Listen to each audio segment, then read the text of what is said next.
It's my brother and my blood, and I will die and kill for him if necessary. Go to ground, go to ground, go to ground, go to ground, go to ground, go to ground, go to ground, go to ground, go to ground, go to ground. It's all about that warfare, boy. Give ground, give ground, give ground, back up, give ground, give ground, give ground, back up, give ground, give ground. It's all about that warfare, boy. Take ground, take ground, take ground, take ground, take ground, take ground, take ground, take ground. My soldiers take ground till I'm stand down. Take ground, take ground, take ground, take ground, take ground, take ground, take ground. My soldiers take ground till I'm stand down. Take ground, take ground, take ground. Nah, this ain't no movement, this a takedown. We will not be moved or intimidated. We ain't the type. You got a problem, tell them cross the fucking line. My niggas ain't polite. Soldiers to the left and right. I die for every man body. Before I be a coward, I'd rather be a dead body. This will be my kingdom when the hour pass. You can either get with it or get flipped like an hourglass. We live by honor and no excuse. Just sit the prayer up to the Lord. I told him, then let all the terrorists loose. Hold your tongue or get rebuked, cause you made a truce. With a race to make merchandise out of my abuse. Scared of who? You got your gun, then pull it. Me and my niggas start to argue, it's about who gon' bite the bullet. It gon' take round, take round, take round. Opponents better move slow. Attack dog for this truth, nigga, cool yo. Go to ground, go to ground, go to ground, go to ground, go to ground, go to ground, go to ground, go to ground, go to ground, go to ground, go to ground. It's all about that warfare, boy. Give ground, give ground, give ground, back up, give ground, give ground, give ground, back up, give ground, give ground. It's all about that warfare, boy. Take ground, take ground, take ground, take ground, take ground, take ground, take ground, take ground. My soldiers take ground till I'm stand down. Take ground, take ground, take ground, take ground, take ground, take ground, take ground. My soldiers take ground till I'm stand down. Oh, thought you could cross us with no consequence, but you will pay dearly. You should've used your common sense. My zeal lit, that means you could never prevail. Hey, where the truth sit, hey, where warriors dwell. Be wise with them weapons, cause I promise. My nine just like my wife, she concealed, she modest. I know two things, a robber will not prosper. And any man harm me and my aunt, I'm gon' meet the doctor. Cause this life is warfare, it's not an easy walk.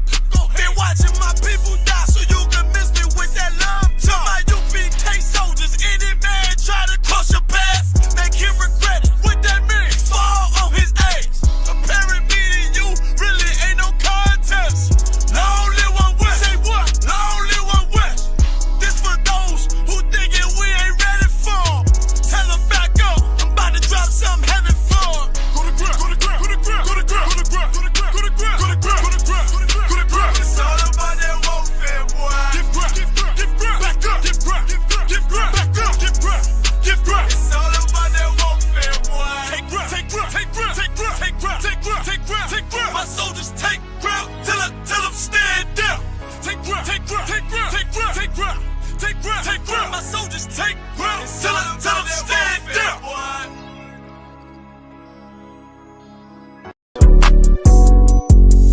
Yeah. UPK shit, man, One West. Hey.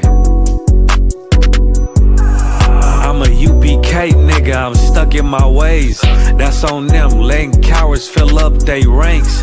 Goddamn, lost tribes got them following waves. Loyalty a lifestyle, nigga, I'm just saying. Yeah, I'm a saint, no New Orleans, it's going up. Next spot, we at the B&B. I'm turned up, I pull up in the SRT. Burning rubber, hey, UPK shit. Look, met her at the club, told her pull up to the lobby. She know I'm in the coat, we're all black, no Illuminati. This my other half shit, I can't move without it. These my motherfucking brothers, yeah, what I'm gon' do without them, yeah. If it's beef, I can't wait to sink my teeth in. Niggas going overboard, they off the deep end. Why you tripping off that hoe? That's some weak shit. Told him put me in the game cause I love defense. Yeah, put me in the game, coach. Fuck you thought, he let his colors fly. He ain't cut, we cut him off. Yeah, bounce out, let my fringes swing. Yeah, I'm a dog, and she say she find me interesting. Yeah, want me to call, put me in the game, coach. Fuck you thought, he let his colors fly. He ain't cut, we cut him off. Ay, bounce out, let my fringes swing. Yeah, I'm a dog, and she say she find me interesting. Yeah, want me to call, I ain't got gotta settle. I got options, ma. No, I stand on business. My name not Tazar. I'll pop you with this pocket rock. Feed a nigga shells like a taco truck. Hey, this bitch got sound effects. It go pew pew pew. I ain't trippin' on no drink. Got bottles in a room. I'm in Durham, North Carolina, bitch. It's 12 a.m. Look at them, they ain't none of us, and we ain't them. I told him, put me in the game, coach. Fuck you thought, ayy, let his colors fly. He ain't cut, we cut him off. Ayy, bounce out, let my fringes swing. Yeah, I'm a dog. Ayy, she say she find me interesting. Yeah, want me to call. Put me in the game, coach. Fuck you thought, ayy, let his colors fly. He ain't cut, we cut him off. Ayy, bounce out, let my fringes swing. Yeah, I'm a dog. Ayy, she say she find me interesting. Want me to call, yeah. UPK shit, man, you already know what it is. It's the 55th annual Passover, man, turn up. We gon' do this shit the UPK way, not the other way. You hear me? Yeah.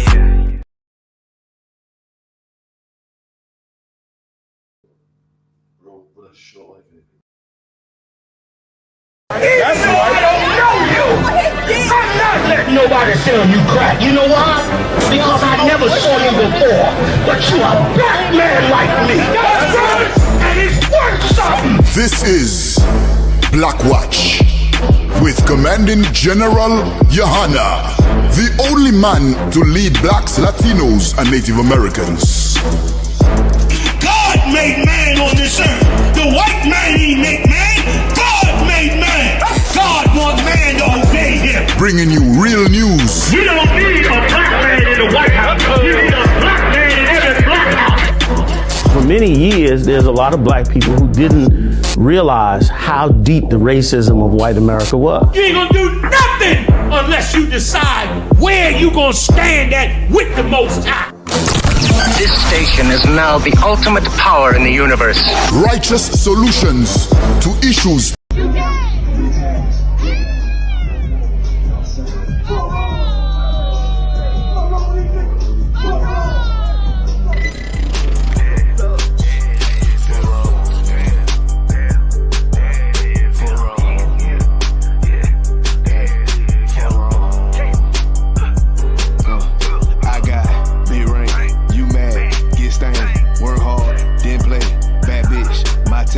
We vibe, we lay, you purple, you gay, you leak jazz, lil' fame, I'm on war, not the same, for wrong.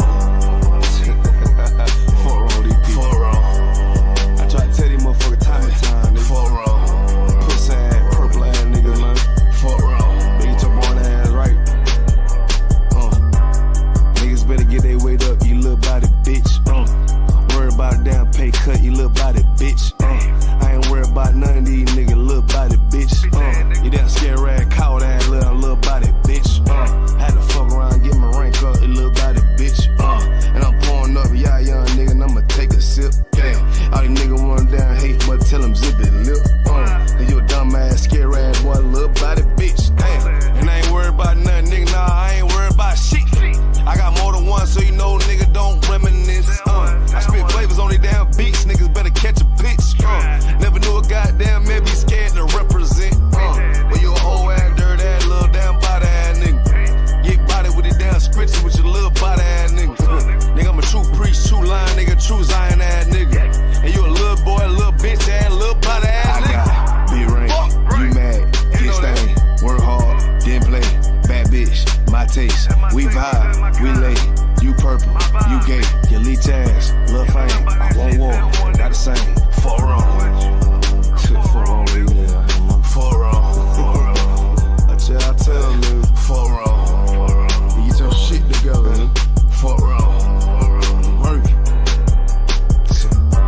I'ma do this shit till I rock, you little body bitch. I'ma judge your ass like your pot, you little body bitch. And I'm smooth with it, y'all the zock, you little body bitch. And I switch, ain't gon' know your thought, you little body bitch. And I'ma stay turning like the cars, you little body bitch. And I'm so cold like a bond, you little body bitch. And I'm a warrior like Dan Gabar, you little body bitch. And my aim like Nana Zah, you little body bitch. Need a princess Parba, you little body bitch. Or anyone down the slide, you little body bitch. Yeah. I keep a couple straps in my ride, you little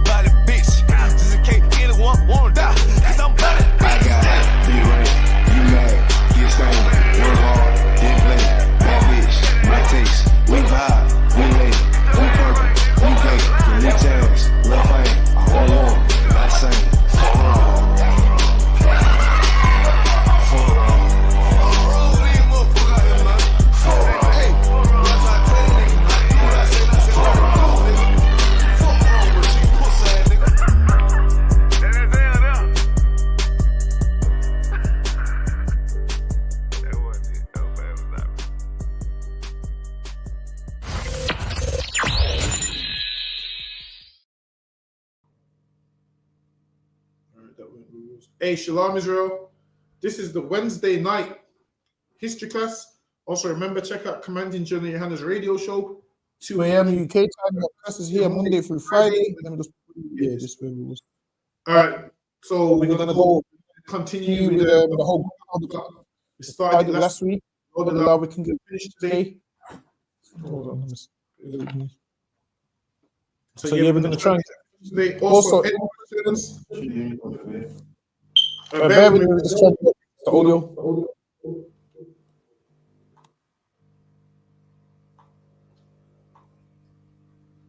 I feel like shouldn't be. Well, it is. You might have to pull yours at the stream. Because remember, if they're both in the stream and we're both here. Yeah, I'm muted. Shouldn't be done. You're talking. No sweat. Check. You working out? Good. 1, 2, 3. The audio. Oh, actually, that's muted. That's only if you talk. If you get what I mean. So only if you talking through that one. That one. If you get what I mean. Oh, I see why you use that. Talk now. 1, 2, 3. Where's it coming through? Try to listen to your laptop properly. Yeah. Hold on. Let me.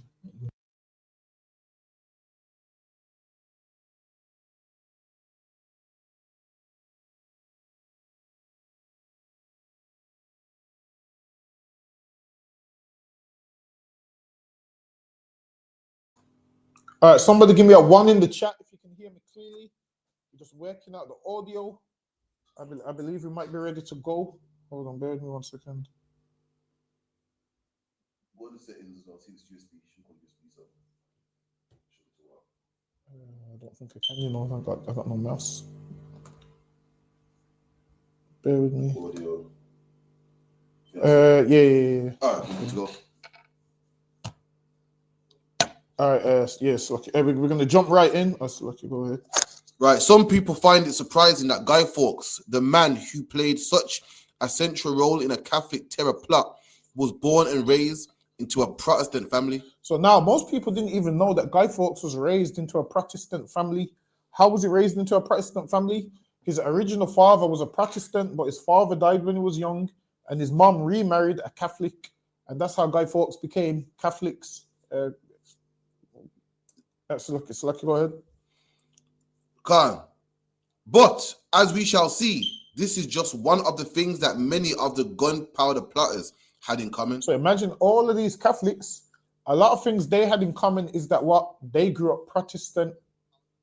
So a lot of them grew up as Protestants, and in later when they got to about 17, 18, they converted to Catholicism.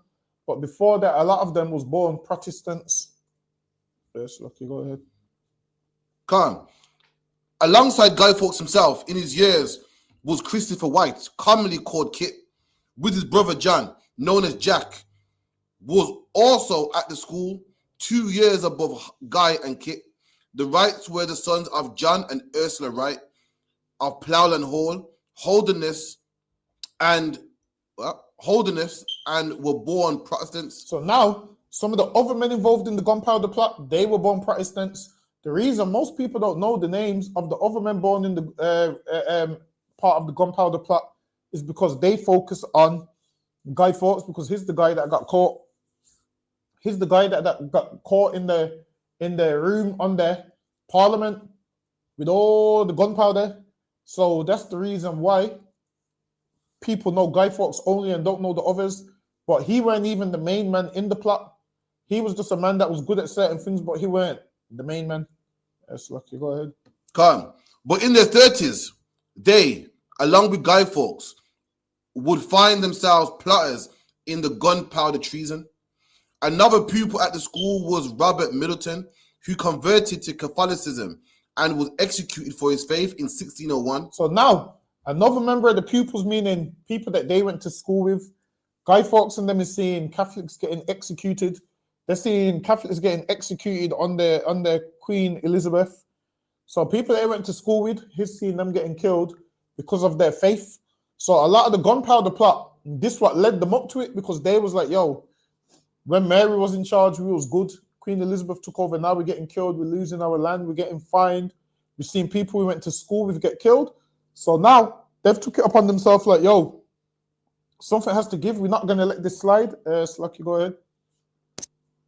Khan. Edward Oldcorn was at the school too, and later became a Catholic priest. Although it was doubtful that he knew much, if anything, of the gunpowder plot, he was linked to it at the time and executed in 1606. So now he was linked to the plot at the time, and he was executed in 1606. So now a lot of people was linked to this plot, and a lot of people didn't really know much about the plot. A lot of people knew but didn't want to know, because they even told Catholic priests what it was going to do. And the priest had to say, yo, you can't tell me, because if you tell me, I'm going to have to reveal it. So a lot of them didn't want to know. They knew what was happening, but they would rather not know. Because if you don't know, you can always say, well, I didn't know about it. So a lot of them wanted to not know. Yes, Lucky, go ahead. The gunpowder plot of 1605 is a perfect example of how interconnected life at a turn of the 17th century was, particularly for the Catholic community of England. Many of the plotters knew each other beforehand, as with Guy Fawkes and the Wrights, and many were related to each other by marriage. So Lucky, read that one more time. The gunpowder plot in 1605 is a perfect example of how interconnected life at the turn of the 17th century was, particularly for Catholic community of England.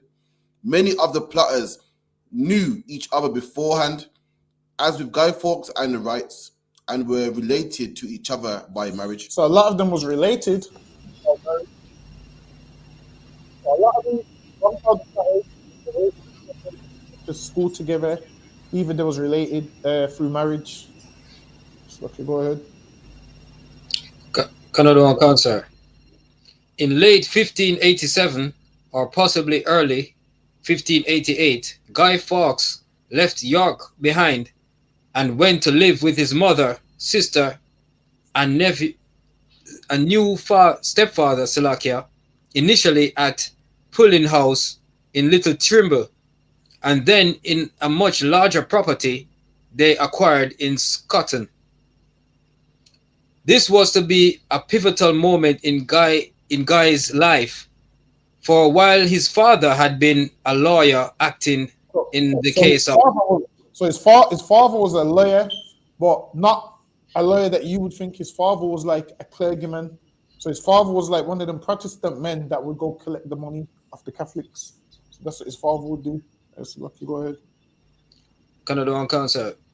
Being a lawyer acting in the cause of Protestantism, his new stepfather was a well-known Catholic recusant. Indeed, Scotland was hotbed of Catholic recusancy, being home to leading Catholic families, including the Pullins and the Percys. So now these were home to Catholic families, including the Pullins and the Percys. And there was a man called Robert Percy who was big in this plot. So Robert Percy, he was one of the big men in this plot. They came together and said, yo, we're going to do ABC. And Robert Percy was one of them. So Lucky, go ahead. Canada on concert. It seems that Dennis also succeeded in converting his wife, Edith, to the Catholic cause. Although she may have always harbored Catholic sympathies, but suppressed them to protect her first husband, Edward's position as an ecclesiastical lawyer. A list was made in 1604 of the known Catholics, i.e. the recusants in Yorkshire. So now, a list was made in 1604 of the known Catholics. So they had them on a watch list back then. So back then they had the Catholics on like a terrorist list, because they know, yo, these men got the potential to do something crazy. So a lot of them was already on their list. Go ahead. A list that features both Dennis Bainbridge and his wife. They are listed as Dennis Bainbridge, Gent, his wife, non-communicants. Go ahead. Many of the battles of the early years war involved sieges of various durations, with defending troops taking up positions in castles and fortified towers. Gunpowder transformed the art of the siege as well, as specialists in explosives would carefully position charges before firing them using a long train. A slow burning wick that would give the lighter time to reach safety before the huge explosions occurred. So now they would light a few. Well, they would light the string, and you know them cartoons where the string lights and it goes slowly before the explosives explode. That's what they wanted to do. So now that gives you time to get away before the explosion. So that's what they wanted to do. Because then it's like a firework. When you light a firework, it don't explode straight away. You have a bit of time to get out the way.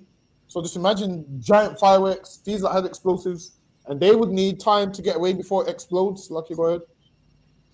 Given his later recruitment to the gunpowder plot and his noted presence at sieges such as Calais, it is likely that Guy Fawkes had become an expert in the dark arts of gunpowder.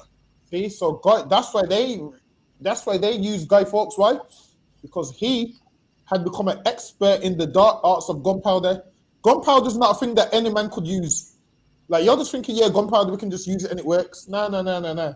There's certain things where you have to know what you're doing. Let the average man mess around with gunpowder, he's going to blow himself up, man. The average man is going to blow himself up. Now, he was a specialist in gunpowder because why? He was like, apparently was a good swordsman as well. Yes, Lucky, go ahead. Guy's prowess as a soldier is demonstrated by his rise through the ranks of the Spanish Army's English regiment. See? And Guy Fawkes was a man that was in the army. He was a soldier in the army, and he rose through the army because he was skilled at war. So don't think he was just some random man with gunpowder. He was a man that was actually skilled in certain things. Go ahead. Eventually reaching the rank of alferez, which is similar to the English rank of ensign, just below that of a lieutenant. Military records at the Royal Archives in Brussels also show that by 1603, he was being considered for promotion to the rank of captain. See? They was going to promote Guy Fawkes to the rank of a captain, man. Like, while it is, a lot of people hear Guy Fawkes and think, oh, these is regular men. No. These was men that was skilled in certain things and knew about gunpowder and they knew about all these things. And he was going to get a raise, man. They said this in the archives in Brussels. So Lucky, go ahead. Here's one. King James' other great terrors was gunpowder, as it is. And now, imagine this. You know what? King James would be afraid of gunpowder because they blew up the house that his father was in, man. Remember when they blew up the house where Lord Darnley was in? So imagine that your father died because someone used gunpowder, and now you're hearing about gunpowder again. That definitely would be a fear, man. Because in Scotland, when they killed King James's father, and what's his name, Lord Bothwell, they tried to blow him up, and then I think he's escaped through a window and they've strangled him in the garden, and placed him there and in the garden strangled. They tried to blow it up, and now that's why King James would have had not really a fear, but this is why King James would have been like, yo, gunpowder's nothing to play with because his father died that way. Go ahead. Khan. And it is easy to explain why it is held such a horror for him. James's childhood saw him placed on the Scottish throne aged just 13 months, but it was a base tragedy rather than a regal fairy tale. So they're saying the reason he got the throne weren't because of a nice fairy tale, it was because of a tragedy. Go ahead. Khan. James Stewart was the son of Mary, today as Mary Queen of Scots, and Henry Stewart, Lord of Darnley. And Henry Stewart, Lord Darnley, man. So now, King James, his father got killed. Similar situation, gunpowder plot. Obviously, they framed his mother, Lord Bothwell, took her, forced her to marry him. And the people said she was involved in the plot. And then after all of that, she just, had to go to jail for like 18, 19 years under Queen Elizabeth before she was killed. But that's why it mentions King James. and gunpowder because his father died that way in Scotland. Yes, Lucky, go ahead. And the reason is because I think the mom was meant to spend the night with the dad in the castle where he was, and she didn't attend. So they're like, "Yeah, that's dodgy. She knew not to be there." So that's the narrative that they're saying. But it's Lucky, go ahead. Unknown to him, 2 barrels of gunpowder had been placed beneath his bed chamber. Darnley survived the initial explosion but was caught by his assassins running from the church. They put gunpowder under his bed to blow him up. They tried to blow him up, but he escaped the explosion, and then they caught him and strangled him to death. Go ahead. Caught by his assassins running from the church and strangled to death wearing just his nightshirt. So now they strangled him. This man's just got on a nightshirt. Listen, man, I mean, you know when you're young, your parents tell you, oh, you must wear pajamas because you don't know what's going to happen, man. You get me? You don't get caught in just your t-shirt.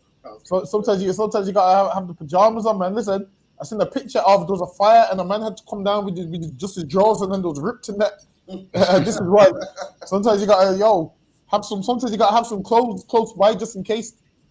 Yeah, you got to have some clothes close by just in case, man.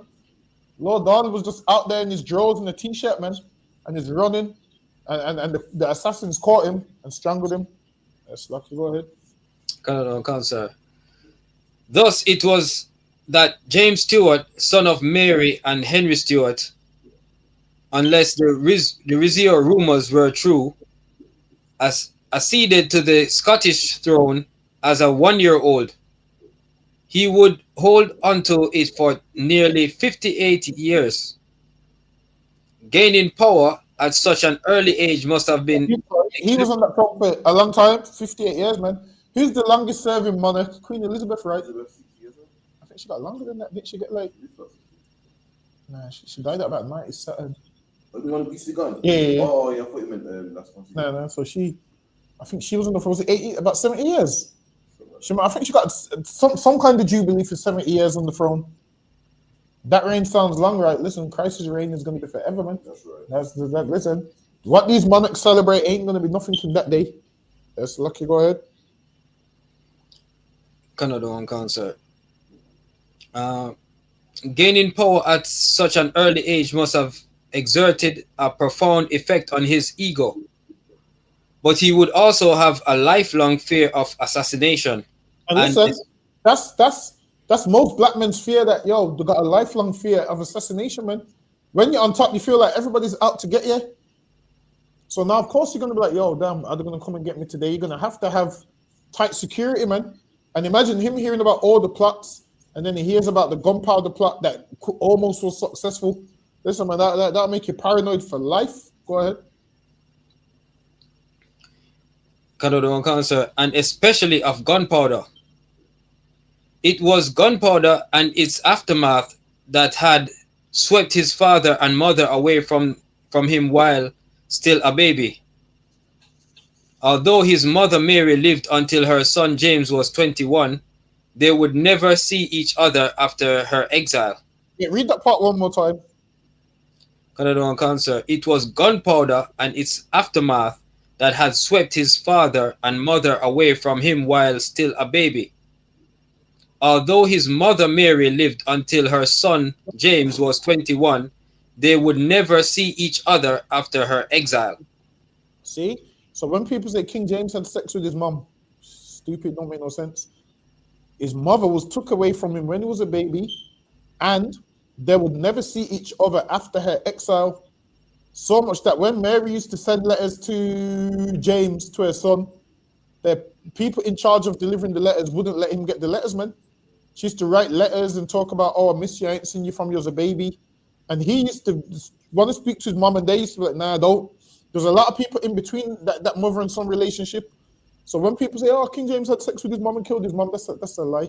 First of all, King James ruled Scotland, and Scotland didn't have no power over England. England and Scotland weren't linked at that stage. At that stage, Scotland had its own monarch, England had its own monarch, until King James unified it. So King James couldn't stop his mother getting killed even if he wanted to. Why? Because she's on the English rule, because she's locked up in England. and his in Scotland, and the two ain't intertwined until he began to rule over both of them. Yes, Lucky, go ahead. Canada and Cancer. James's longevity as Scottish king is testament to his political astuteness, if nothing else. At a time when one false move could see even kings or queens swiftly disposed of. Whatever his true feelings were, he showed great civility towards Thomas Percy, and while not being fully committed on any subject, he did enough to convince Percy that he supported tolerance towards Catholics, even if he wouldn't legalize open Catholic worship. So now the Catholics, when King James was in office, they thought, yes, we can sit down and reason with him.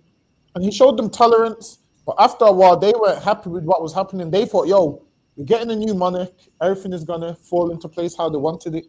But obviously it didn't. And then that's why they was mad at King James, and they felt like, yo, he tricked them. Go ahead. Thomas Percy was elated at the conversations he had with the king, and the news spread throughout the Catholic community. Percy spoke to King James, and he spreaded some information like, yeah, the king said us Catholics can blah, blah, blah, blah, blah. And that wasn't true. But it spread throughout the Catholic community, and they was all excited, thinking change is going to come. Go ahead. Whether by Chinese whispers or by Percy's own exuberance, the half promises and suggestions of the king became amplified. That's it, and that's Lucky, sir. Lucky, go ahead. He made Mr. Thomas Percy very generous promises to favor Catholics actively. So now they said King James made them promises to favor Catholics, and people always get caught up with that. Like if you vote, you hear them talking about, yeah, because if you vote for this, this is going to happen. You get generous promises, and then when it don't come to fruition, you be upset. So Thomas Percy sat down with King James, thought Catholics was going to get a better life. It didn't turn out so. Go ahead. Come, and not merely to free them from the bondage of persecution in which they were then living. So the Catholics felt like they was in bondage and under persecution. Go ahead.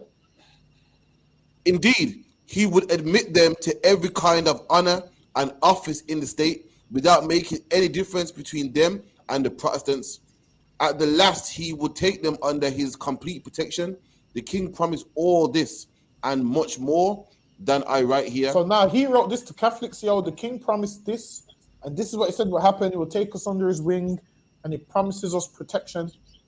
That's what they believe they was promised. As Lucky, go ahead. Come. Not only that, but in order to make himself more acceptable to the Catholics, the king pledged his word. As a prince, he took Percy by the hand, then he swore to carry out all that he had promised. So now Percy's gone back to the Catholic community and said, yo, King James promised us blah, blah, blah, blah, blah. He promised us we're going to have a better life. Promised us they're not going to oppress us. They're not going to treat us bad. He promised all of these things, and they fell for it. So Lucky, go ahead. Whether he shook Percy's hand or not, James certainly didn't put anything in writing. See? So listen, whether he said that or not, we will never know because we wasn't there in the 1600s. But now King James never put nothing in writing, which means more than likely he didn't say it. Yes, Lucky, go ahead. Come.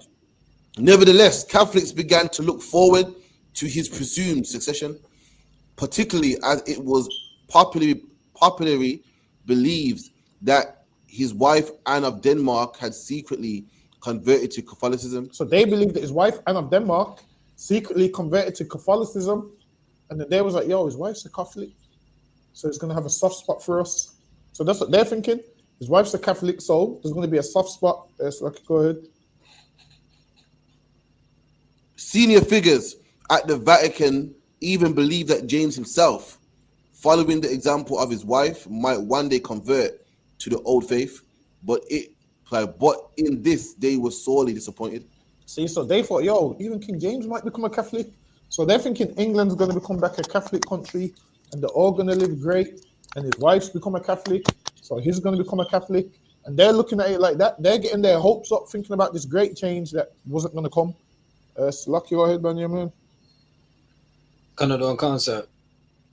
Not all Catholics believed King James' supposed plans for tolerance, and although he did initially put an end to the fines for So he put an end to the fines. Remember, we looked at the price of the fines last week.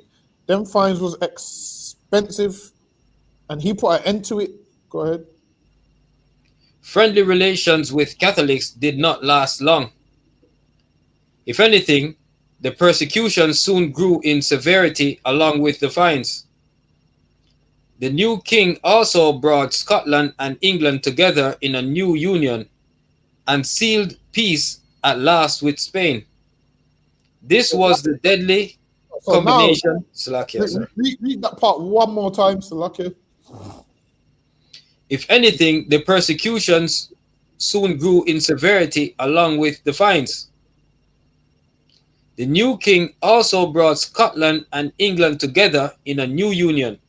So he brought Scotland and England together in a new union, meaning he unified Scotland and England. Go ahead. And sealed peace at last with Spain. Why? Because if you remember anything about Elizabeth, her and Spain had the Spanish Armada, and then he's made peace with Spain. So guess what? Now, when the Catholics was going to use Spain to come and overthrow England, King James made peace with Spain. So now these Catholics can't get help from Spain no more. And it happens all the time. Once countries unify, you can no longer get help from that country because they're cool with the monarch of your country. So now these Catholics now, they can't get help from Spain no more. So what do they have to do? Take it upon their own hands. So now they have to come up with the gunpowder plot. Go ahead. This was the deadly combination that led directly to the events of November 1605.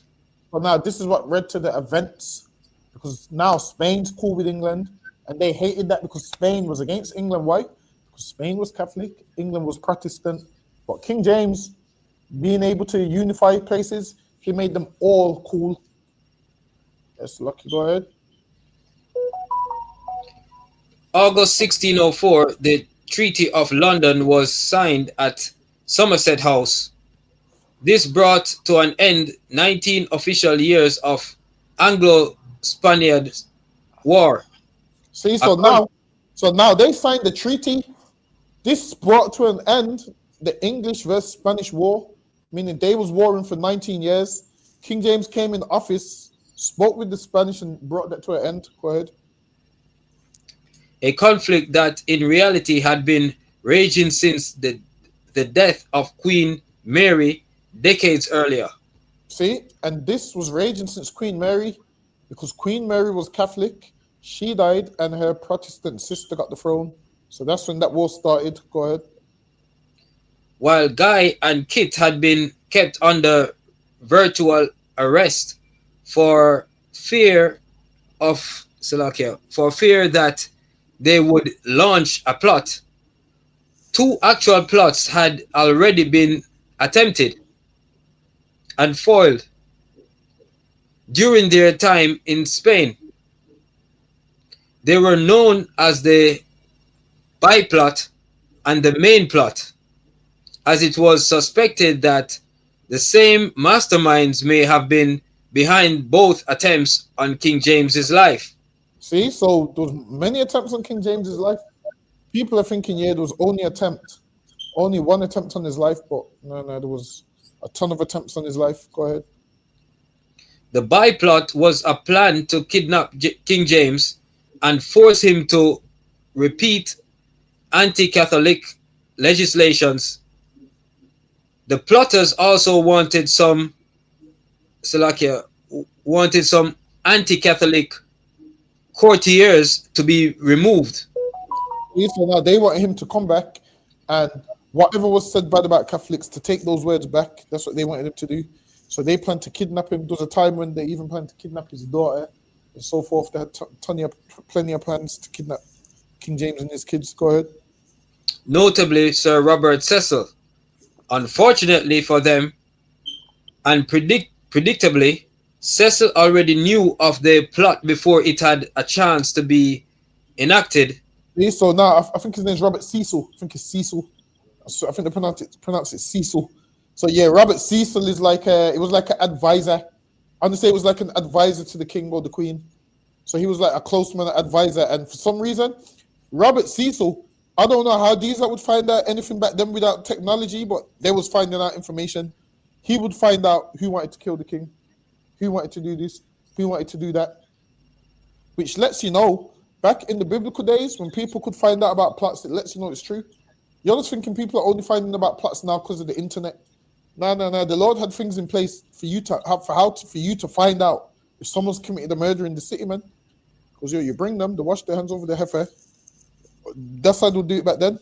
Now, Robert Cecil, he would find out from people this plot, and then a lot of them he would ignore as, yeah, that's not true. And some of them he would have to take serious. So, okay, go ahead.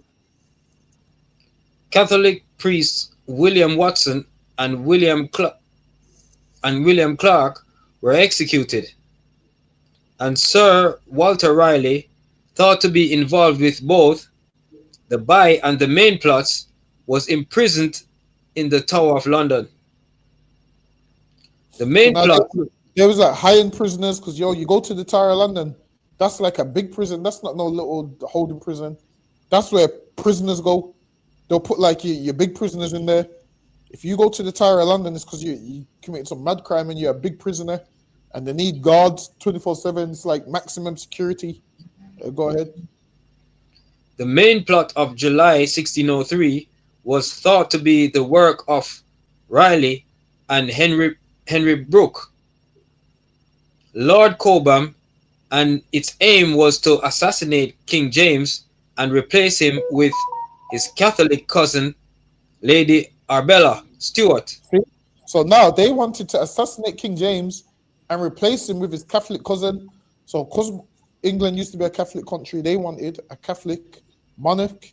Listen, them Catholics and Protestants used to go to war, man. They used to kill each other. I'm telling you, the way they used to kill each other, like no tomorrow. There's lists of how much people was assassinated, and there's more people who would be unrecorded, who'd be assassinated, but it's not recorded. Even back then, they used to make like underground bunkers for people to go through and hide Catholics in, and so forth. It was that bad in England at one stage that they used to hide them in these underground tunnels. Apparently, they still got some of these underground tunnels today. Lord, did I get to go to one and see how it was structured and what it's actually like to go in an underground tunnel. But it's lucky. Go ahead. It was uncovered during investigations into the byplot, and saw Cobham take his place alongside Raleigh in the Tower, although he was released shortly before his death in 1618. Within months of King James coming to the English throne, 2 attempts had been made against him. One that would have seen him killed. The more peace-minded Catholics were appalled, correctly foreseeing that James would. So now the more peace-minded Catholics were appalled. So some people wanted to see him killed, some people didn't. Some Catholics wanted him dead, some didn't. It's like some Christians are radical, some ain't radical. So it was the same back then. Go ahead. Foreseeing that James would use this as an excuse to turn against England's Catholic population. Initially, however, James praised the Catholics who had helped to foil the plot. So now some Catholics helped foil the plot, and King James praised those Catholics, and the other Catholics must have been looking at them Catholics like, yo, you like traitors, man. They must have been looking at them like, yo, use like a traitors. We're trying to get him out of here, and use like, keeping him here. And after they've done all of this to us, go ahead. Notably, the Jesuit father Henry Garnet, who had informed the Privy Council of the byplot when it came to his attention. This toleration was not to last. With memories of his father's faith always in his mind, along with the numerous plots which had involved his Catholic mother, Mary, King James desired to do just what Guy Fawkes had predicted, to drive the papist sect, Slovakia, out of England. So he said, yo, forget this, I'm gonna drive them out of England because he's been around too much deaths. Father got killed. Afterwards, his mother got killed. He's seen people plotting on his life.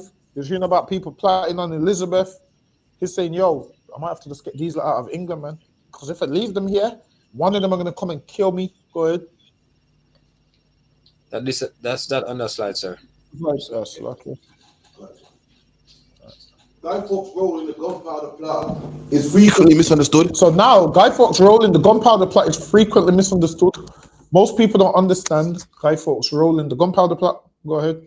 In one of two ways, his role is often downplayed so that it becomes little more than the muscle of the operation at the periphery of its planning. He was more than this. Alternatively, some people think of him as the leader of the plot, but while he is certainly the most famous or infamous plotter, that position was held by Robert Catesby. See, so there's another man that was the head of the operation, and it was Robert Catesby. He was head of the operation. People think Guy Fawkes was in charge. No. He's the most famous or infamous. Why is he the most famous? Because he got caught in the thing. He got caught, so that's why. Go ahead. Catesby was a complicated man, a charismatic leader who could make people bend to his will. It was Robert Catesby who would seal Guy's fate and who in 1605 came close to destroying the whole ruling class of England. Listen, man, they would have destroyed the whole ruling class of England. Why? Because they would have destroyed all them niggas that was in Parliament, man. All of them that was in there that day would have been blown to smithereens, man. They said that the explosion would have been so bad. And if that happened, that would be something that England would speak about continuously, man. They would speak about it continuously. That would be so horrible. Imagine if that happened, and then in the history books, guess what? We would go to camp and say, yo, you want to know why you're a Catholic? Because this happened in 1605, and this would be the story of what happened. And then Catholics would have to answer for how they got the throne and how they turned England back to a Catholic country. Like, I wonder what lie they would come up with. Surely they would have to wipe it out of the history books. This ain't something that you could keep in the history books if it happened, because people's going to say, okay, so you blew up a king and made England Catholic, and that's why I'm a Catholic. So if that plot didn't happen, so it would have been a Protestant. And what you'll find out is most of our parents from England and grandparents in Jamaica, because they're a colony of England, they was Protestants. Why? They was Church of England. The reason being is because England was a Protestant country. Now, if England was a Catholic country, they would all be Catholic wearing rosary beads, talking about Mary. Listen, if that happened and England was a Catholic country, all you niggas would be doing Lent. Every last one. It sounds crazy to see a black man doing Lent. It's rare because there's not a lot of Catholics in England. But a lot of you would be celebrating Lent and all of those things if their plan came to fruition. But Slocky, go ahead. Slocky, sir, if I may, they would on November the 5th, they would be celebrating what they'll be doing, celebrating the Wicker Day, Slocky, sir.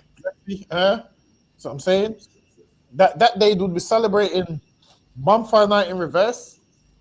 They'll be celebrating the Explosion Day or whatever the hell they would call it. Put it this way, the press would give it some fancy name that makes you think it's right to just go murder who you want. They'll give it some nice name that, in their mind, which justifies them just murdering who they want to murder. But it's like, you go ahead. Come on, sir. Catesby had revealed his intentions to Jack, and it was a plot both carefully targeted and yet ridiculously broad and ambitious.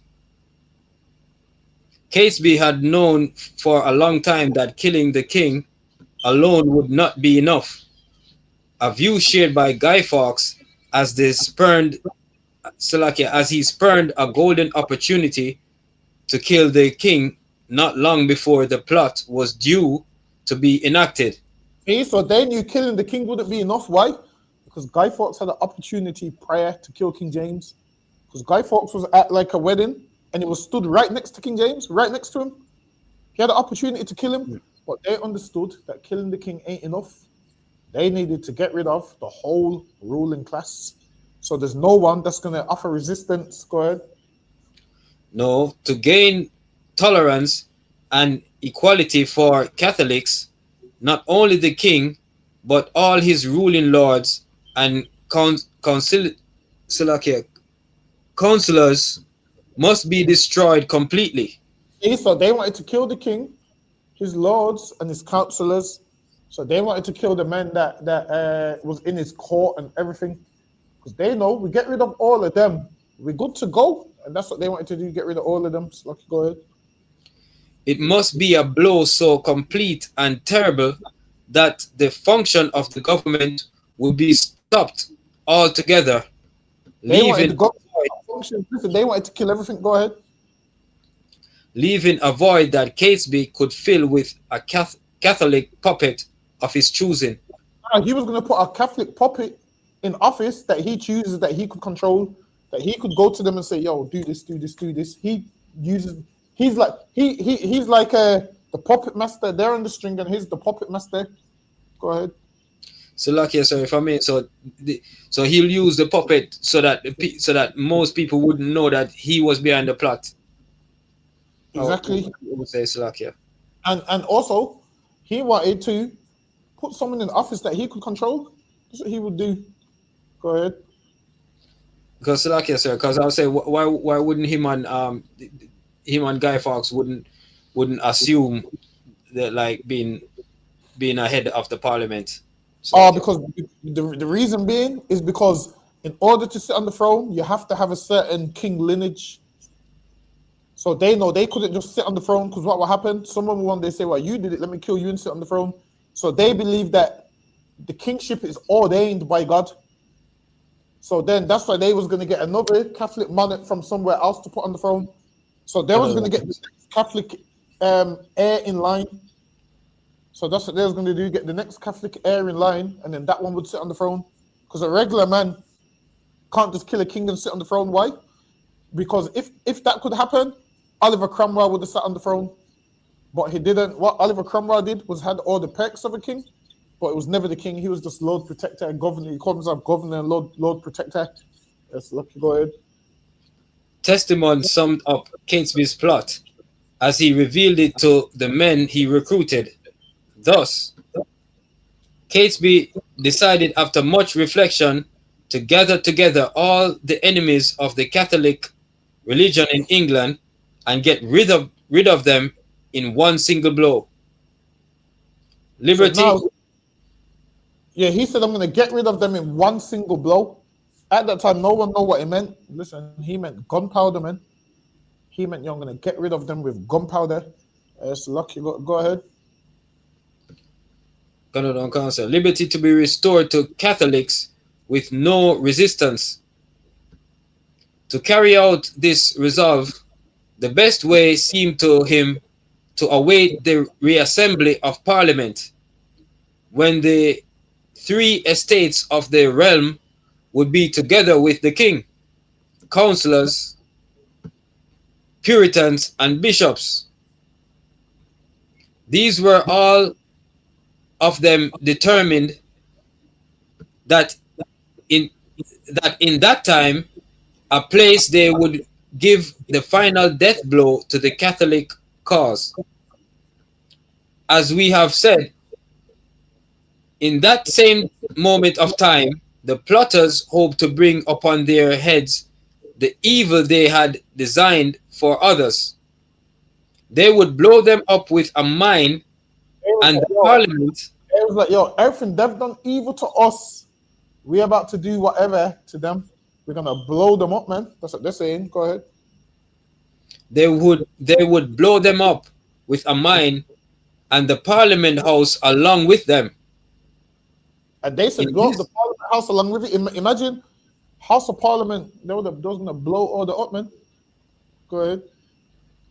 In this way, the authors of those most cruel laws would be removed along with the very place where they had been made. Go ahead. By this means, he, Catesby, also thought that no leader would be left to oppose the papists. So a papist is like a Catholic, a strict Catholic. So now they was like, yo, once we blow them all up, there's going to be no one left to go against us. So the plan was to blow them up so they could obviously take over England. So Lucky, go ahead. But what exactly was he being recruited for? Primarily, he was recruited because of his experience in mining and the use of explosives. Understand this? This was a proper plot. This was a paid plot where, yo, you do this, we do that. They recruited him. Why? Like, understand this? They weren't recruiting people with no skills. They was recruiting people who are skilled. They're recruiting him because why? He knows how to use explosives, which lets you know not every man can use explosives. It's like, really? Not every man should use fireworks? Some people blow their hands off, man. Not everybody should use fireworks because they don't know what they're doing. But Guy Fawkes knew how to use explosives, and he was recruited for that reason. That's Lucky, go ahead. Because of his experience in mining and the use of explosives gained in encounters such as the Siege of Calais. It's all too easy, however, to dismiss this as Guy's only role. For as Thomas Wintour said in his meeting with Hugh Owen, he was wanted not only to oversee the execution of the plot, but for his counsel and help in organizing it. That's it on that, sir. That's it, Lucky. Go ahead. Before mass was said, the 5 conspirators had gathered in another room for an essential part of the proceedings. It was there that Guy Fawkes and Thomas Percy placed their hand upon a primer, a book of prayers and devotions to be said at certain times of the day, and repeated what Catesby, Jack Wright, and Thomas Wintour had already done: an oath of fellowship and an oath of secrecy. See, so they took an oath of fellowship and an oath of secrecy. So they took the oath, and one of them in there broke the oath, and that's how people knew about the plot. They took this oath of secrecy that they're not meant to say nothing, and one of them broke the oath, and that's how they got caught. Go ahead. They swore before the others present, but more importantly, before God himself. See? So they said, we swear to God, we're not going to let nobody know nothing. Go ahead. That they would keep secret whatever they were about to hear, on pain of death and eternal damnation. Swords were unsheathed before them as a symbol, unsheathed before them as a symbol of what anyone who broke the oath could expect. And they pulled their swords out the sheath, and now they're looking at each other saying, yo, if anyone breaks this code, death is what you're going to get, man. It's like a man pulling a gun on you and saying, yo, if someone finds out about this. So they unsheathed their swords, and they all swore this secrecy, and someone found out about the plot. Why? Because this secrecy, someone breached it and went and told somebody else. Go ahead. But it was the thought of punishment after death that carried the most weight. And for most of them, they didn't care about dying, but the punishment after death for revealing the plot is what carried more weight for them. So they was like, yo, we're not going to reveal this plot, because if we do, we're going to go to hell. So a lot of them wholeheartedly believed they're going to go to hell, so they're not going to reveal the plot to no one. Go ahead. So like I say, for me, that hell would be Hades. According to them, it would be Hades, and what's the next one they believe in? What's the one where you were in the middle? Purgatory. I think in Purgatory. Yeah, you're in Purgatory, and then I think if you're good, you make it to, I can't remember what it's called. There's 3 places. There's one below. Purgatory's in the middle, where you're there until you're good or whatever. Then you go to heaven, some nonsense like that. But yeah, that's what Catholics believe. That's what England would have been believing if this plot had happened. It's like, you go ahead. The oath was taken without any hesitation. They took it without hesitation. I broke it without hesitation. So okay, go ahead. without yet being told the plan. So imagine this: they took the oath and didn't even know the plan. And when they found out the plan, one of them broke it. So okay, go ahead. Guy had pledged his silence and his life. From that room, the five entered mass with Father Gerard, the communion, bread, and wine, further sealing the new bond between them. See, and that's how you know when people do communion with a little piece of bread and a little sip of wine, they get that from Catholics, man. Fake Israelites actually do that, and it comes from Catholics. Like communion just means coming together and eating, man. Communion is just coming together. That's what it is, man. They think communion is eating a little tight slice of a tiny piece of. I can't remember what they call the bread. It's got. I think there's another Christian Catholic name for it. I can't remember what they call it. But they eat a little piece of bread and drink a little shot of wine, and they think that is eating and drinking. That ain't no eating and drinking, man. So, okay, go ahead. Go ahead. So like I say, for me, is their version of the Last Supper. Yeah, that's what it is. That's the version of the Last Supper. They don't know that at that Last Supper, Christ had wine and all of that stuff, man. Wine, lamb. They don't know he was eating the Passover, man. But it's lucky. Go ahead. Canada one concert.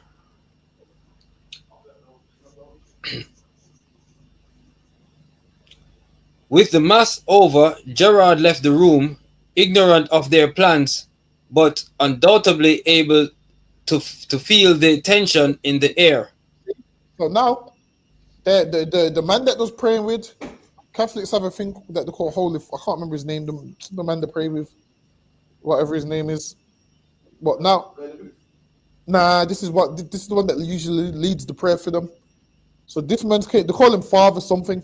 So this man leads the prayer, and they've not said nothing to him about what they're going to do, but he could sense the energy. Sometimes you can sense certain things. Like, it's not hard. Listen, man, if you go around five niggas and they're about to jump you can sense it, man. It's not hard to... Listen, when someone's about to punch you can sense it. You can see how they're walking up. You can sense certain things. So he sensed it, but he's not fully knowing what it is. Go ahead. Canada one concert.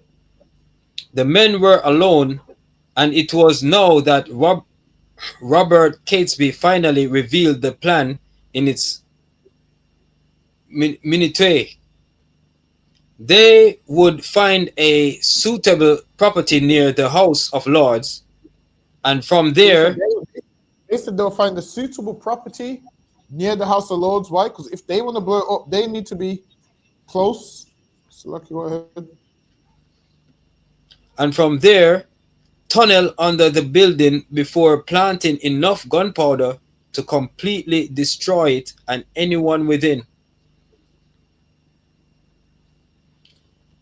At the same time, a group of men would seize the Lady Elizabeth, daughter of King James, with See, a view... So now, after that, they wanted to kidnap King James's daughter. Go ahead. To seize the Lady Elizabeth, daughter of King James, with a view to installing her as the puppet queen to the new Catholic regime. See? So now they knew that they would have to have a descendant of James on the throne, and she would have been the queen, because they know they have to get one of the heirs. So she would have been the puppet queen, meaning they would control all her decisions. So she would be on the throne, but they would make all the decisions. And that usually happens with some of your governments. That usually happens with a lot of people. The man that you see, somebody else is telling them what to do.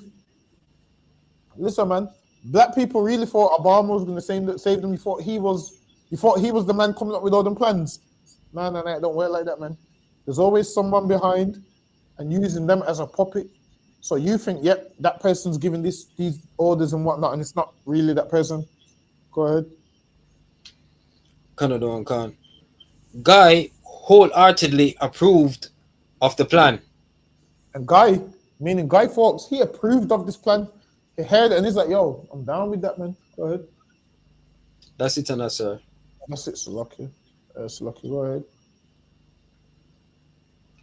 It was now that they began to gather some of the materials they would need for their plot, primarily gunpowder and Now the timber, started materials, gunpowder, and timber. Go ahead. which were at this point stored in the house that Catesby had rented on the south side of the Thames, across the river from the property Percy had rented. Go ahead.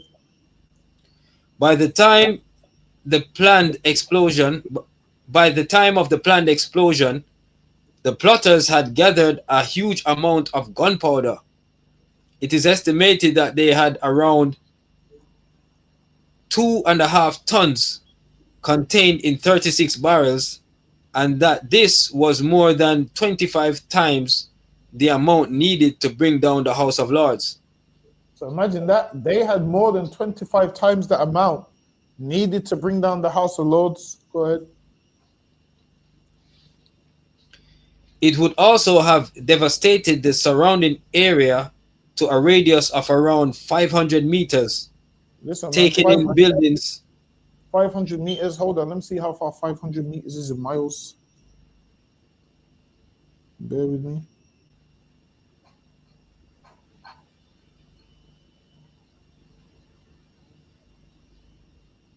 Oh, that's not that far. About what? 0.311 miles. It's not that fast. Lucky, go ahead. Canada and Cancer, taking in buildings as far away as Westminster Abbey. So now Westminster Abbey, all of the buildings would have came down. Go ahead. Canada and Can. Guy Fawkes, in charge of the munitions and with a good knowledge of their efficiency, could have ordered this extra gunpowder to make allowance for the effect that damp condition. Guy Fawkes. That part's going into. He had extra gunpowder because if the gunpowder's damp, it's not going to work. So that's what that part's saying. So, okay, go ahead. As he started at the pile of barrels. He knows an expert because a regular man wouldn't know that. A regular man wouldn't even think about what if it's damp. A regular man would just think, yeah, it works. Go ahead. As he started at the pile of barrels hidden by timber on that fateful night in November 1605, a faint smile may have crossed his lips. This indeed would blow them back to their Scottish mountains. If what you got to remember is, a lot of the people in England was prejudiced towards Scottish people. They just didn't like Scotland. So imagine this, you're an Englishman and you're hearing about a Scottish man's going to run England. You're not. You're going to like it, man. It's like, just think of it like this. You know how black people get when they hear Peter Andre is playing a black man in Jamaican? Black people are like, yo, this is crossing the line, man. You know how white people get when they heard a black person was playing, what's the Little Mermaid? When they hear black men are playing the Anglo-Saxon movies, they start getting mad about it, man. These lot felt the same way when they're seeing our country is an English country and it's going to be run by a Scottish man. Back then, other countries didn't like other countries. They would look down on certain countries, and English people look down on Scottish people. So, Lucky, go ahead. One of the subjects discussed by the six was what to do after the explosion had taken place, and specifically how they would be able to get their hands on a member of the royal family that they could then use to further their means.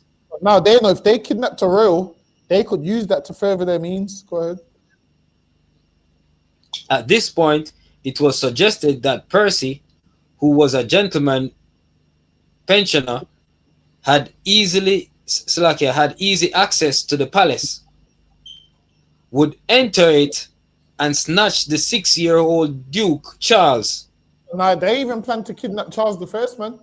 They said, yo, you have access to the palace, so you can go and snatch up Charles, and then they was going to take him and make demands. Go ahead. Later to be King Charles I, under the guise of taking taken into protective custody against any potential threat to his life. Now they was gonna plan to blow up that, and then they was gonna plan to, you know what, yo, Charles, come with us. They're out to get your life. Come with us. And they was gonna kidnap Charles, and that's when they would have furthered their demands. Now these Catholics make out like they're so religious. Not these ones here, man. You tell me how religious they are and whatnot. I don't think they are, man. Based off this, they ain't religious at all. They wanted to kill and kidnap kids and do everything that they know they're not supposed to do. That's lucky. Go ahead. That's lucky, sir. If that plot had gone through, as you said, the probably to this day, the when this country becomes Catholic and everything, we're not even sure if they would have spoken up if they were a part of the plot or reveal the plot. So lucky, sir, because it based on their plot, nobody would know, and the country would just be Catholic, because they use a puppet and pull the strings. So lucky, sir. Exactly. That's what I'm saying. England would have changed from a Protestant kingdom to a Catholic one overnight, because they already planned, yo, we're gonna get men to start an uprising. So now they plan to blow up that and start uprising at the same time. But obviously it just didn't go to fruition. Yes, lucky, go ahead. Guy's role within the plot had been further extended. A ship was to be held in readiness in London. After firing the slow match, Guy would make his way to this boat, which would take him to the continent once more. So now, after Guy Fawkes was to blow up them, he was meant to make it. He was meant to jump on a horse and make it to a boat and get the hell up out of England. Go ahead. It would then be his job to make contact with the Pope in Rome, presumably through the auspices of the Jesuit superior in the city, Father Pearsons, and explain why they'd acted as they had. Guy would then rally the English exiles in Rome and Flanders ready to support Catesby and others if required. He was meant to go to Rome, speak to the Pope, and then all the exiles that was living in Rome. Why was the exiles? Why? Because they was kicked out of England. So he planned to go there and bring all the exiles back so they could fight the remaining Protestants that was here. So lucky, go ahead. Father Garnet and Robert Catesby were well known to each other. Catesby had provided the priest with shelter under his own roof on many occasions. Catesby reasoned that if he had Garnet's approval of his plot, he could use this to allay the fears and misgivings that anyone else recruited to the plot may have. He also knew, however, that Father Garnet was unusually peace-loving and conciliatory for a Jesuit priest, so he would have to be approached carefully. A meeting was arranged between the two men on the 8th of June, 1605, probably in a room within an inn. After copious amounts of wine, Catesby dropped a question into the conversation: whether the church thought it was lawful to kill an innocent man or men for the greater good. So this nigga got drunk and he's asking these questions, yo, is it lawful to kill an innocent man or men for the greater good? So he's got drunk and he's running off his mouth and he's asking them kind of questions now. Yes, Lucky, go ahead. Catesby would ask Garnet to hear his confession, but guessing something of this content and realizing the danger it would put him in, Father Garnet refused. Now, this man didn't want to hear his confession. Why? Because he knows if he hears this confession, now he's in a position to say, nah, you can't do that, it's wrong. So he would rather not know. It's easier for him to not know what's going on or what's happening. It's a lot easier. Go ahead. Canada and Cancer. Father Garnet was bound by the seal of his by seal of the confessional.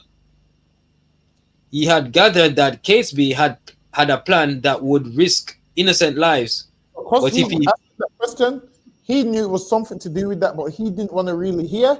Because if he hears, then he knows what's going on. He would rather live like he don't know. That way, yeah. When it's mentioned to him afterwards, he can act like he didn't know nothing. Go ahead. But if he heard this confession, he too could be held complicit, and his sacred code would not allow him to inform the authorities. And if he heard it, he could be complicit because they're gonna be like, "Yo, you're part of it." And if he don't reveal it, no, if he does reveal it, he's broke. His plan is not meant to give out the information. So if you don't give out the information, he's damned if he does or if he don't. So he would rather not know because he don't want to get put in that position. Go ahead. Garnett took to trying to put Catesby off his plans, whatever they were, by referring repeatedly to the Pope's instruction to England's Catholic to seek peaceful remedies and to leave their fate in the hands of God. So he told them to seek peaceful remedies, and these men didn't want a peaceful remedy. That's not what they wanted to hear, man. So like, hold on, wait. Let me see if I need this slide because we're coming up to the end of the class. Yeah, go ahead. Around the time of Parliament's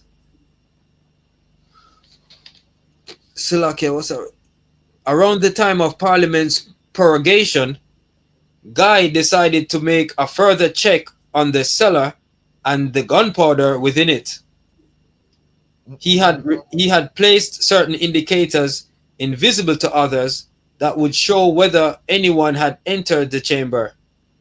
But now, he had certain indicators to know if anyone had entered the room. So you would put like little things in place where only you would know, like you'd put like something behind the door. So if that door's been opened, it moves a little bit further back. You'd be like, hold on, I didn't leave it there. So certain little things in place. Most people do it with their house to put certain little things in place so you know if something's been touched. Go ahead. Just think Matilda, the woman used to leave the chocolates in a certain place, man. What's her name? Miss Trunchbull. Miss Trunchbull smelt the box and said, yo, someone's ate one of these chocolates, man. There's certain things that people put in place where they will know. You won't know, but they will know. Listen, if you got any older siblings, they know if you've been in their bedroom or not, because they know, I didn't leave the bed like that. I didn't leave this like that. I didn't leave the curtain like that. Go ahead. But was relieved to find that no one had been inside during his months spent overseas. So he was overseas and now he's relieved that no one's even been in that room. Go ahead. Guy was also concerned at the effect that the damp conditions could have taken on the gunpowder, although the cellar was not as wet as the tunnel they had been working on. So now they was digging a tunnel. So in the beginning, they're digging the tunnel, trying to get right on there where they were trying to blow up. Go ahead. It was still affected by the proximity of the River Thames. Opening the barrels and testing the powder by rubbing it between his fingers, Guy realized that some of the powder had deteriorated to the state where it would be unreliable. How would he know? Because he knew about explosives, man. Guy Fawkes was a terrorist, man. Like that's the only way I can put it. Guy Fawkes today is what a terrorist is. Go ahead. Sir. And so, with the assistance of Slovakia, realized that some of the gunpowder had deteriorated to a state where it would be unreliable. And so, with the assistance of Thomas Winter, he replenished his stock.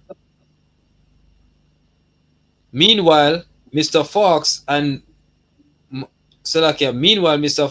and myself alone bought some new powder, as suspecting the first to be dank, and conveyed it into the cellar and set it in order as we resolved it should stand. So now they brought new gunpowder. Go ahead. There was one man as yet that Catesby had not called upon, and that he knew was wealthier than anyone yet recruited. So now he And needs to recruit rich men. Why? Because they're running out of money. So now he needs to recruit a rich Catholic man that's willing to put some money in. Go ahead. And so on 14th October, at the Catholic Lord Storton's house, Catesby recruited his cousin Francis Tresham. Tresham was not only rich, having married wisely, as well as inheriting property from his father. So now he was rich because he married wisely, meaning married a woman that's got money, man. Listen, women try and do that. Women try and marry wisely so they can get a man with money. Go ahead. In reverse, he married wisely, got him a woman with money. Go ahead. As well as inheriting property from his father, Sir Thomas Tresham. He had also proved his worth to the Catholic cause. He, alongside Catesby and others, had been involved in the Essex Rebellion and imprisoned for it. And he had also worked alongside Catesby in sending Thomas Wintour to Spain. Tresham was also a well-connected family, with two of his sisters being married to the Catholic Lord Storton and Monteagle, respectively. Why then was Francis Tresham added to the plot as an afterthought, Tresham, a last resort? Now they call the letter the Monteagle letter because those Catholics that worked in that House of Parliament and his sisters was married to them. So he tried to warn them, yo, don't go Parliament that day, something's going to happen. And that's how the plot was revealed. So Lucky, go ahead. Tresham complied with neither of these requests, although he later admitted giving a little money to Thomas Wintour. Tresham questioned the validity of the plot, asking if it was right that Catholic lords who would be in Parliament that day would die along with the Protestant lords. See, and they was like, yo, he understood the Catholics who was in the house that day, House of Parliament, they would die along with the Protestants. Go ahead. It was a question that others in the plot had already raised with Catesby, and while Tresham spoke up for his brothers-in-law, his brothers-in-law was going to be there. Now he knows his sisters are going to be heartbroken if their husbands die, man. So he's in a position like, oh shit, I need to find a way for them not to go there. Go ahead. For his brothers-in-law, Sturton and Monteagle, other members of the plot championed Lords Vaux, Mordaunt, and Montague, and Thomas Percy stood up for his longtime master, Earl of Northumberland. Catesby responded that it was a shame if they were to die too, but that to warn them directly risked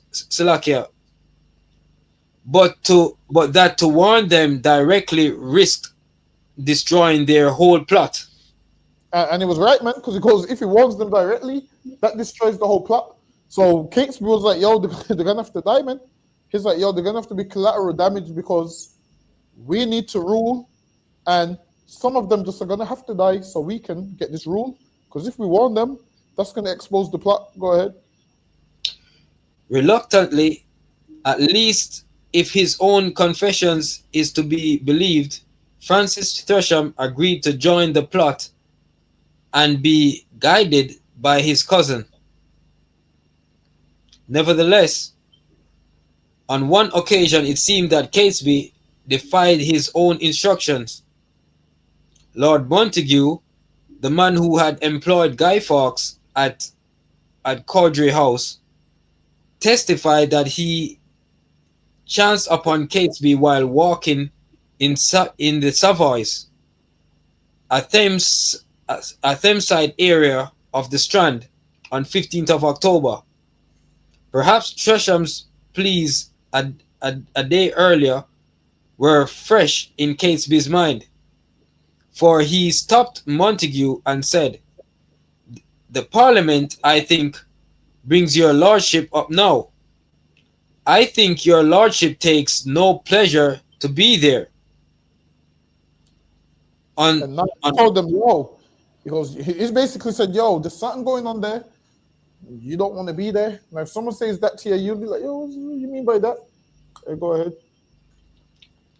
On one reading, an inconsequential chat, but on another reading, a thinly veiled warning for Lord Montague to stay away from the opening of Parliament. And now they tried to get him to stay away from the opening of Parliament. Why? Because he don't want him to die and get blown up. So he's trying to tell him subtly like, yo, don't go that day. But obviously someone tells you don't go somewhere on a certain day, you're like, yo, why? Okay, go ahead. As it happens, Viscount Montague did not attend Parliament on 5th of November. If it was a coincidence, it was a costly one, for it placed him under suspicion. Because he didn't attend, because he told him not to attend, it placed him under suspicion. And that would place anybody under suspicion. I mean, some people's like, yo, because under there, the Twin Towers, some people didn't come to work. So they was like, yo, that's dodgy. That is, how did they know not to come to work that day? So there's certain things where something happens, you're going to be under suspicion. They'll be like, hold on. And you know why you'll be under suspicion? Because they're going to be like, hold on. So you knew and you didn't want nobody else. Everybody will look at you like, damn, what a horrible human being, man. It's lucky, go ahead.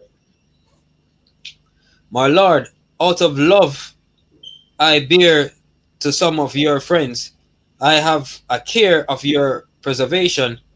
Therefore, I would advise you as a tender, Salakia, as you tender your life, to devise some excuse to shift your attendance at this Parliament.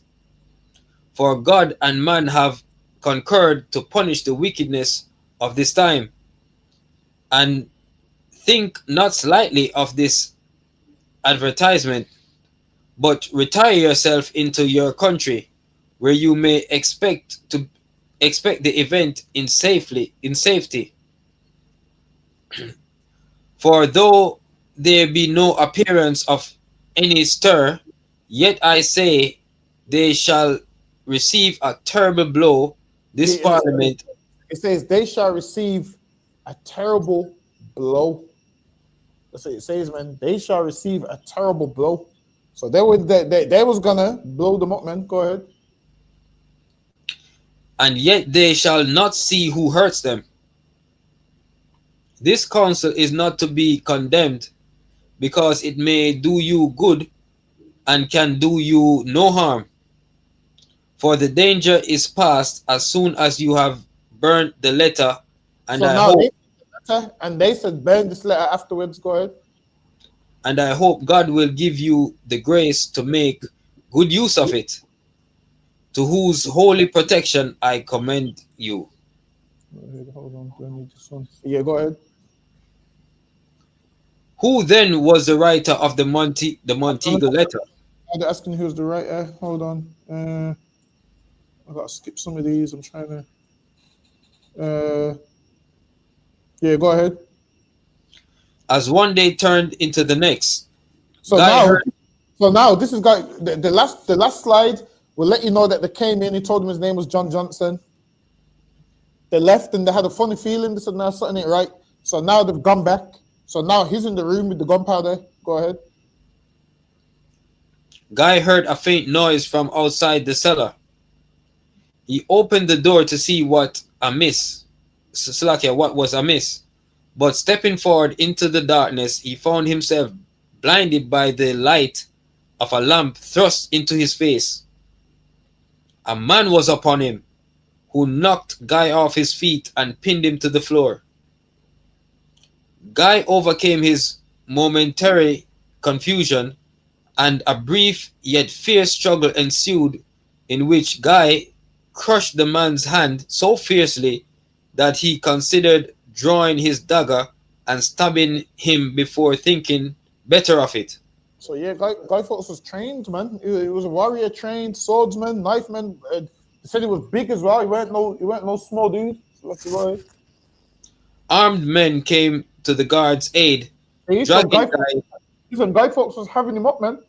So Guy Fawkes was having him up, and armed men came to the guard's aid. Go ahead. dragging Guy to his feet and binding his hands behind his back. Pushed into the cellar, Guy was, Salakia, sir, powerless to resist as he watched the men tear away at the wood coverings, hearing their curses as the barrels of gunpowder were uncovered Them man swore their and head off. then opened. Them man said, Ross Clark, man. That's what they said when they saw them that gunpowder uncovered, man.